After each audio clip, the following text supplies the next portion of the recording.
Voilà, nous sommes arrivés à l'heure de la fin de cette émission Connaissance sur la parole de Dieu et autour du thème la circoncision. Ce thème qui se développe déjà tantôt 2 ou 3 semaines sur cette plateforme Connaissance sur la parole de Dieu. Et comment conclure? Il faut dire que la circoncision physique était un signe de la circoncision spirituelle en Jésus-Christ. Toutes les cérémonies, je répète, toutes les cérémonies sont des signes. Ces cérémonies-là ne peuvent nullement contribuer au salut de qui que ce soit, quelle que soit la cérémonie. C'est un signe. Ok? Maintenant, ce que signifie la cérémonie doit être évident, doit être réel dans la vie du croyant. Car la circoncision consiste dans le dépouillement du corps de la chair. Et c'est là la réalité de l'alliance que Dieu établit entre lui et son enfant.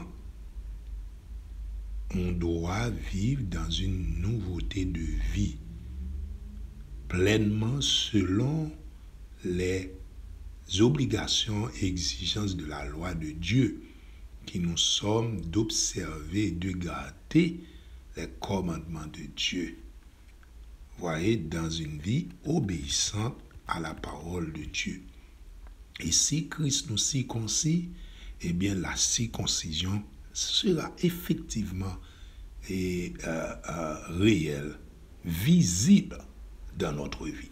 Pas dans notre chair physique, dans notre vie, dans nos actions, dans nos paroles, dans notre marche, dans nos décisions.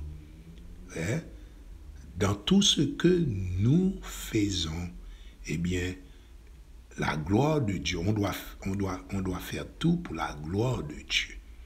Et Dieu doit justifier et glorifier dans notre vie. Parce que maintenant, on ne vit plus pour soi-même, mais on vit pour Dieu.